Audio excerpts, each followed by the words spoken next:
yelling and running. In which one I can clear my throat. Chapter 5, resistance to multitasking. This ought to be one I can handle very well because I am a champion at trying, and I fail miserably.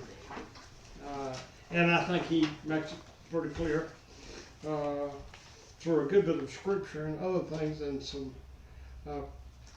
some things that he will tell us today that may step on our toes just a little. Of course, the fact that he weighs 800 pounds is going to hurt. No, I'm teasing. Let's open with prayer. How about that? Dear Lord, we come to worship longingly to encounter you, O God, yet often our attention is scattered, our minds on other things, and sometimes we are fully attending, but not to your presence.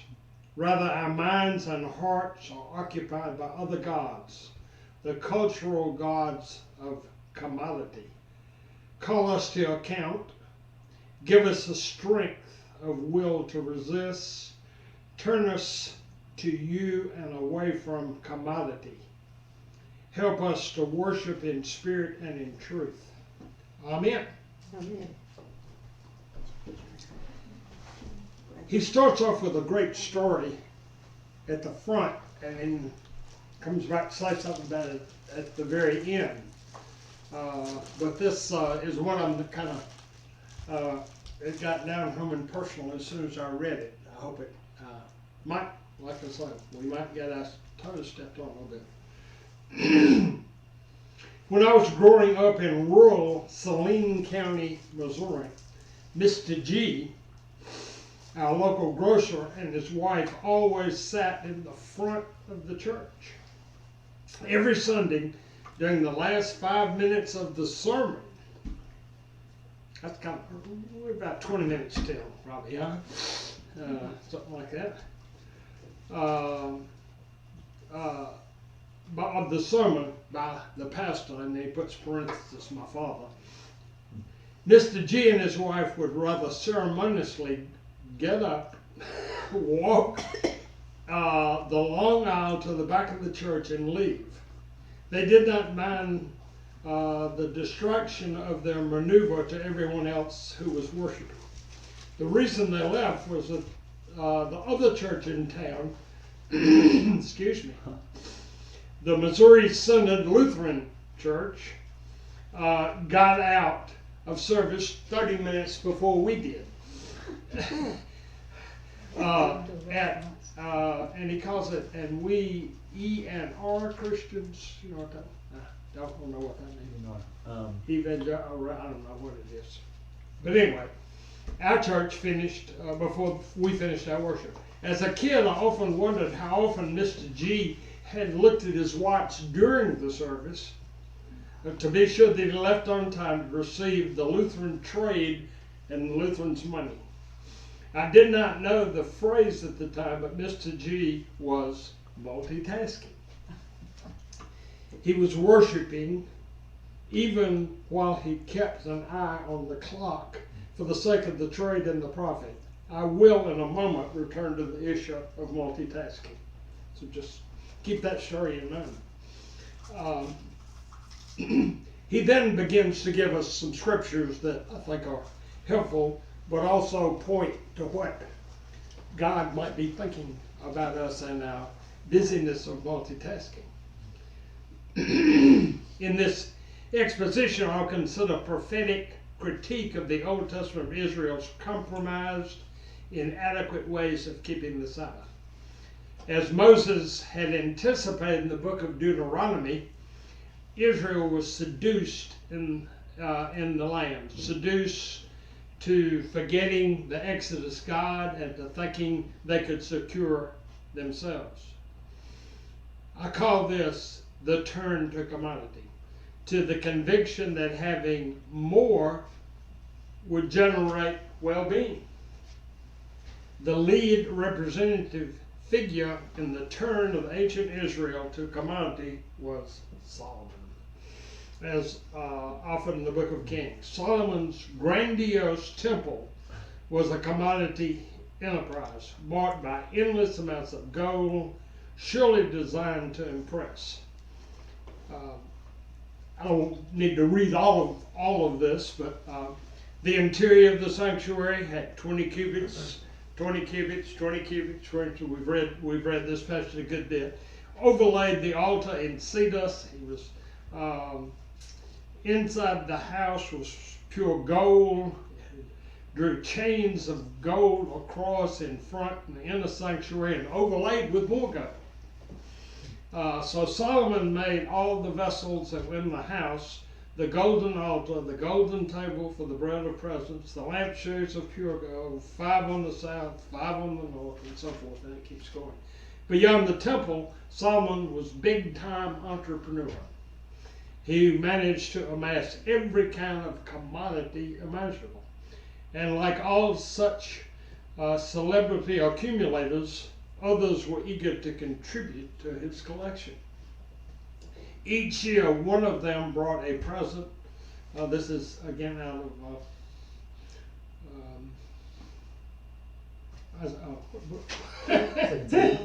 what book is that? Kings. I'll get that in a minute. Every one of them brought a present, an object of silver or gold, garments, weaponry, spices, horses, mules, and so much year by year. The addition of the temple gold and exotic possessions also, Solomon collected, had a nice accumulation of women, pointing to the conclusion that every woman, wife or concubine was a commodity.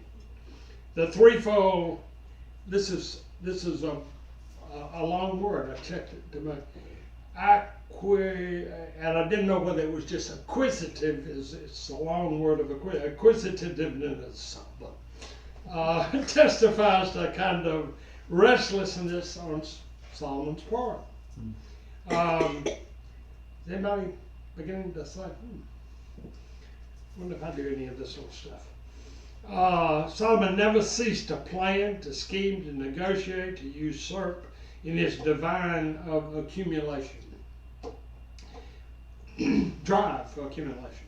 Such restlessness in the service of acquiescence surely meant no Sabbath for him.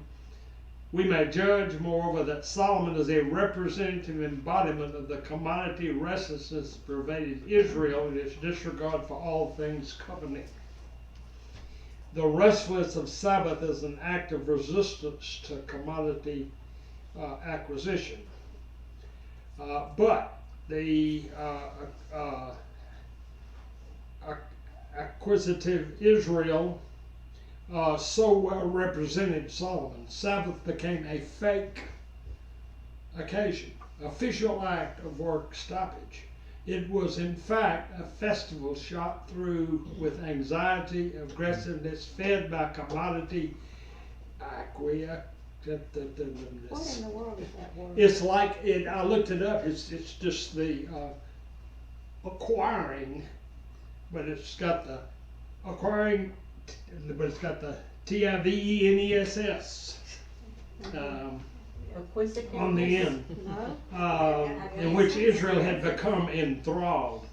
The three prophetic references, and he's getting ready to cite, will focus on one poem of the tradition of Amos that exposes the multitasking, distorted Sabbath as a fraud. The first one he talks about, though, before getting to that, is the prophetic oracle from Isaiah 1, 12 through 17, divided into 2 parts. Verses 12 through 15, a poem declares Yahweh's disappointed and exhaustion with Israel's worship that is vigorous but repulsive to Yahweh. Indeed, Yahweh hates their worship, is weary of their festivals that are a burden, and resolves not to listen to their prayers. The indictment includes a full inventory of liturgical practices, incense, new moons, convocations, solemn assemblies, prayers, including the catalog, not surprisingly, as Sabbath, one of the assemblies done with iniquity. These lines do not tell us what's wrong with Israel's worship. In the second part of the article, in verses 16 17, however, we learn the problem. The prophet issues a series of imperatives to Israel concerning its failed worship. These imperatives include a call to ritual purification, but they build towards a rhetorical climax with justice for the oppressed, the orphans, and the widows. These urgent requirements indicate the problem in Israel's worship. Its liturgical activity is cut off from the well-being of the neighborhood and the protection of the vulnerable, that is, removed from conventional modes of reality. The suggestion that worships in Israel, it suggests that the worship is in Israel in keeping the Sabbath, but do not desire, but didn't desist from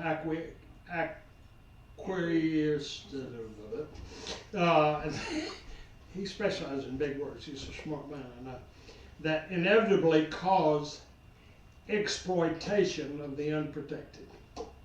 They may have gone through the motions of Sabbath, but they did not stop the practice of anxiety, coercion, exploitation that real work stoppage would entail.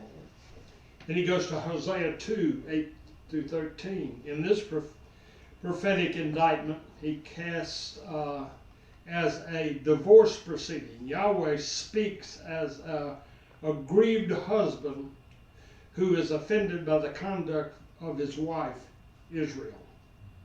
The sexist preference in this text is noted, and I acknowledge that. In other words, it's the husband and the wife. But he said, I understand. In modern day, you gotta footnote that one. Israel's affront against Yahweh, the Creator, is that he did not recognize that Yahweh, the Creator of the one who gave her the grain, the wine, the oil, in verse 8 that is, Israel did not acknowledge Yahweh as a generous Creator, but assumed that Baal, the Canaanite god, was the sustainer of this creation. Yahweh's angry retaliation against Israel is to take back grain and wine, to take away wool and flax, that is, and to shut down creation in verse 9. Verses 10 through 13 feature a series of Yahweh's resolves of first-person verbs. I will put an end, I will lay waste, I will make a forest, I will punish. Yahweh will shut down their life as creation is to be shut down. The ultimate reason for the shutdown, as Moses has anticipated, is that Israel forgot me. What interests us is verse 11, however. I will put an end to all her mirth, her festivals, her new moons, her Sabbaths, and all her appointed festivals. As in Isaiah 1, there is a recital of worship festivals, including new moons and Sabbaths. An indictment is that Israel has celebrated Sabbaths all the while multitasking, going through the motions of Yahweh worship, but in fact trusting in and honoring Baal, the Canaanites, god of, here we go again, general activity, who had no interest in conventional obligations or covenantal possibilities. Due to such double-mindedness, Sabbath lacked authenticity and in fact did not entail a genuine work stoppage from the restless anxiety that comes with anti-covenantal existence. Isaiah 58, 1 through 7, he says, in this much later text, the prophet reflects on the dispute about correct worship. An easy and overly ambitious contrast. The poem sets the juxtaposition of the two models of worship, both of which are called fast.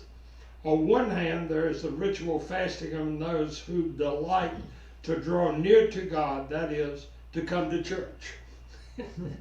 But while going through the motions of worship, fast and humbleness, in fact, the Israelite worshippers practiced exploitive economics and oppressed their workers. While Sabbath is not explicitly mentioned, it is clear that the worship under consideration did not allow for sabbatical work stoppage. I have a question. Okay. Probably Aaron, for Aaron. When did Baal influence Solomon? How did Baal get in there? Mostly through his wives. Okay, so we've got Israel's worship of the Sabbath, then we've got Baal's worship of the Sabbath. Well, what the problem was Baal was the one of the chief Canaanite gods. So Baal had Baal, whichever it is, right. Was a constant problem all the way through the histories, from the time they came into the land, past that. That was just kind of the main god that was worshipped in the area. I got you.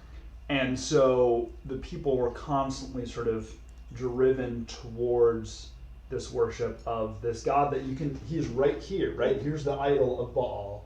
We sacrifice to it. It's right here. I mean, your God may be invisible and great. He can separate the sea. That's nice, but here's the actual God that's right here. Touch. That you can touch and see, and so there was a constant sort of drive towards that. Right. They can decide which God to worship. So did the people worship both of them? Yes. And so through most of that early history, the people really that I am the Lord your God, that I'm the only one, that was a challenge for them because they saw, sure, yeah, we have this God, but we see all of these other gods around. And so they would go after those other gods. For Solomon specifically, it was his wives who were Baal worshippers, and they said, okay, come worship with me, come make a sacrifice with me. Hosea is one of my favorite prophets. His sort of the way he enacts this is he marries a prostitute and says that she's basically like Israel because she keeps going back to her old lifestyle. She keeps going back to these other men, which are Baal and the other idols. She just keeps going back, and he keeps saying, "No, I'm gonna take care of you. You're gonna be okay." Yeah.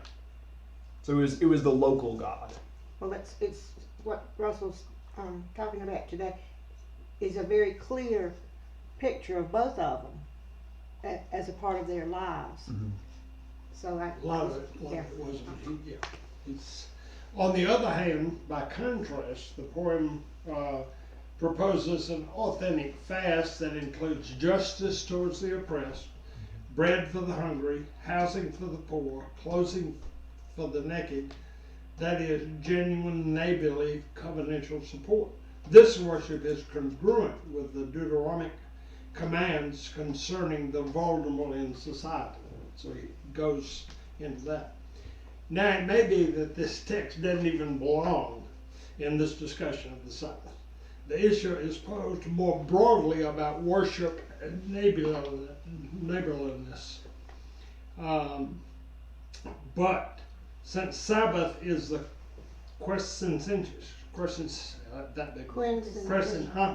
intentional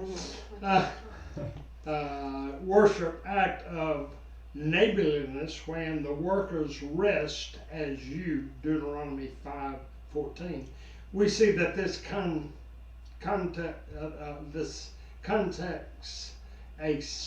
a contrast with the practice of worship that offers no Sabbath rest, but only reflects on social restlessness and feeds social restlessness by giving it religious legitimacy.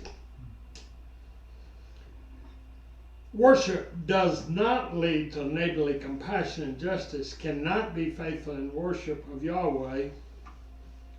This offer is a phony Sabbath. Okay, he puts the hammer down here in a few places. Their critique of those prepares us for a fuller, more direct oracle of Amos. Amos is well known for his social critique. He exposes the limitless consumerism and pursuit of commodity by his well-known indictment of acquisitive wives. Hear this word, you cows of Bashan, who are on Mount Samarai, who oppress the poor, who crush the needy, who say to their husbands, bring something to drink. That's Amos 4:1. He offers an almost pornographic description of the endless self-indulgence among the privileged in their entitlement.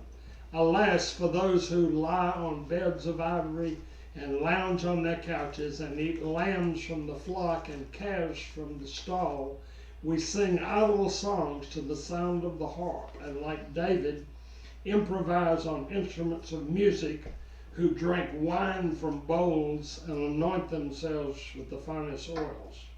He catalogs then their idle entertainment that includes the consumption of lambs and calves, which peasants would not dare slaughter because of their youth. The animal's youth, of course. The self-indulgence is reported as lounging in exotic ivory furnishings with trivial music, enormous amounts of alcohol, splendid cosmetics of every kind. An inventory of commodity commitment ends with a powerful aversive but in verse 6. But are not grieved over the ruin of Joseph. Amos describes those who are so numbed that they do not even notice the extravagance of life based on cheap labor that sooner or later will evoke a social crisis. The therefore in verse 7 is the ominous poetic conclusion of this scathing indictment. Such self-congratulatory numbness, says the poet, will inescapably lead to social demise. Only the entitled are so narcoticized that they are unable to see trouble coming. The indictment of acquisitiveness in the numbness prepares us for the stunning oracle on Sabbath in that Amos 8:4-8. The indictment in those simply a description of what happens in a society like this among his contemporaries. The oracle begins with a declaration of the economy operates to trample, ruin the poor and the needy. But the ones who do the exploitation do not even notice it because they are worshiping. They are keeping Sabbath. They are honoring their religious mores. All the time watching the clock. Right back to Mr. G in the first chapter, the first thing we said. They can hardly bear to keep Sabbath. They cannot wait until Sabbath is finished and finally over at sundown in order to rush and resume commerce, saying, when will the new moon be over so that I may sell grain, and the Sabbath so that we may offer wheat for sale? We will make the ephah small and the shekel great. So they're going to lower the commodity and raise the price. The practice of deceit with false balance. The appearance of one who rests, but says the poet, a social reality is one of restlessness. So that we may offer wheat for sale was one of the things they wanted. The next line concerns eagerness not only to trade, but to distorted, dishonest trade using dishonest scales, which see the prohibition, which we see in the prohibition in Deuteronomy 25. The inevitable consequence of such rigged measures is that of the poor, who do not know any better and do not pay attention, as the ones who finance the distorted market. In the end, the poor are made into a tradable commodity themselves. They are reduced to the equivalency for a pair of shoes or a silver coin. Everything has become a commodity. There is no more neighbors. But more, Amos says, if performed Sabbath does not in reality break the pattern of restless acquiescence, trouble will come. The society that refuses Sabbath restfulness is also bound to fall, says the prophet. The land will tremble and mourn on that day, mourning, lamentation, sackcloth, baldness. A time is surely coming, famine and the word. They keep Sabbath all the while scheming. This is the scheming for commodities. They are the epitome of multitasking. In my horizon, the most unwelcome form of multitasking is with a cell phone. You gotta, goes from Deuteronomy over to a cell phone. We gotta watch it now. Or Amos.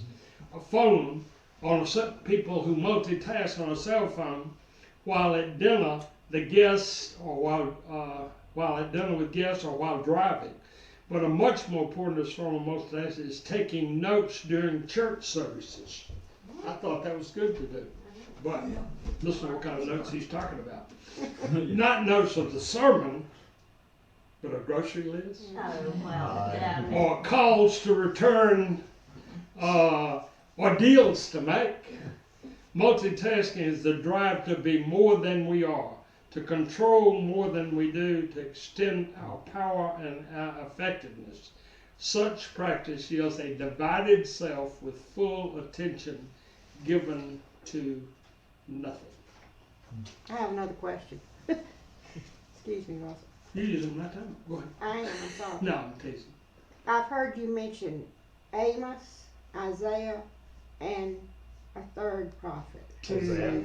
Two Isaiahs. Are they all concerned Well, with this these topic? are different. Yeah. And so yeah, they're one's all more hammering showing the the- people with the way they are behaving with regard to the Sabbath.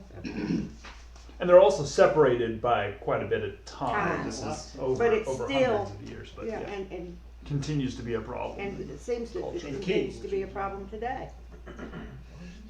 Jesus offers an honest characterization of multitasking with which Amos would have resonated. No one can serve, have you heard this one before? No one can serve two masters. For a slave will either hate the one and love the other, or be devoted to one and despise the other. You cannot serve God and wealth. Matthew 6:24. And is that connected to multitasking?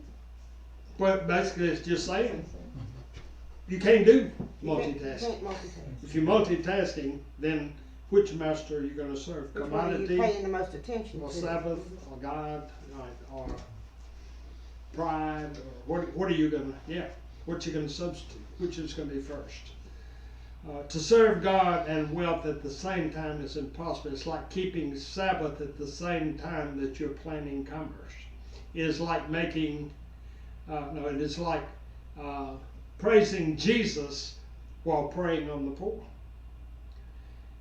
Such multitasking with a divided heart means that there is no real work stoppage, no interruption in the frank attempt to get ahead.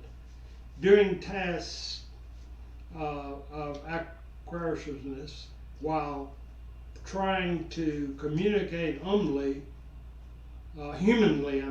is the true mark of a turn to commodity.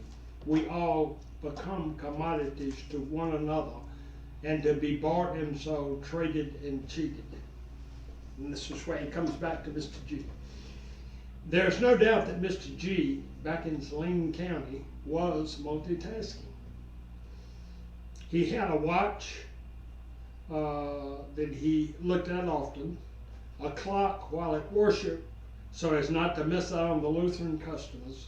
It is probable, however, that Mr. G is not unlike most of us. In other words, he said, don't let yourself off the hook just because you're not going out in the middle of the sermons. He's not unlike most of us. We have made the turn to commodity. The Sabbath command is an urgent summons to break the pattern of the divided heart before it's too late. No wonder Jesus followed Matthew 26:24 with verse 25. Do not be anxious. That's the way he ends that lesson, but he's got, again, another sort of wonderful finish back in the, he didn't actually, the person who prepares sort of a guide, but this again is from him. It's called The Costliness of a Rushed Sabbath by Walter Brueggerman. Well, in other On words, reading I'm sorry. Amos 8, 4 through 8. Yes, ma'am. In other words, it's not whether or not you rake the leaves on the Sabbath, it's where your heart is when you rake the leaves. Yeah. Or It's a lot bigger than have somebody show up. Listen to this. I got this text. I had somebody cutting my butcher's back, and he got behind and happens to work at one of the Mexican restaurants. Where you go? Yeah. You support that. No, I'm thinking. And all of it, I was inside, and next thing I heard, he's out there. About 2 minutes later comes, well, she was too busy texting and on her cell phone. Now, he did talk about that too. I get this message that says, I must have missed that point in your Sunday school lesson this morning where it's okay to invite workers over to your yard. I didn't invite him. He just got behind on his own. And so I did see someone during that teaching last week over here, and they had this object, little kind of rectangular looking object in doing that. So I said, oh, that was one of my main points I made. I was wondering whether you were getting it because I saw you up there with yourself. So we battered back and forth in the afternoon. So we broke the Sabbath by getting our computers out. Right. Let me see if I can get through this because it's about 2 pages, but it's well done. We have been summoned forever to listen since the first Shema of Moses in Deuteronomy 6. We are not sure whom the poet addressed, but then he specified, you who trample, who ruin the poor, you are eagerly rushed to exploitive business and exploitive sports. You who rig the scales and cheat the poor with weights and leverage interest rates and manipulate tax laws and wage theft when we can. We do not think it pertains to us, we good people, because we do not notice. We look carefully. We did not recognize our own participation. We do think systematically about how our benefit is enmeshed in such subtle violence.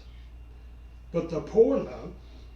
The poet saw the poor are head cheap.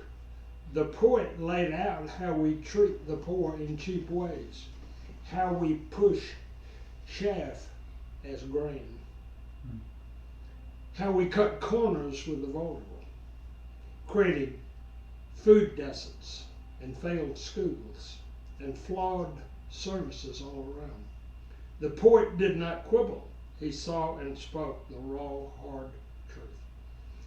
He saw that we wanted no Sabbath from profit, no rest from exploitation, no break from self-fulfillment at the expense of others, no slack at shopping or entertainment or indulgence.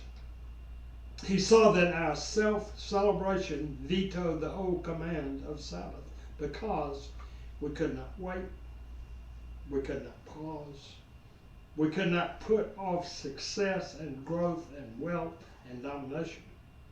In response, the poet offers us words from God, who is not mocked, from the Holy One who sees through our faked piety. What words are they? The Creator of heaven and earth notices our wee self-serving maneuvers. The Lord of history takes note and will not forget as evidence builds around us and piles up.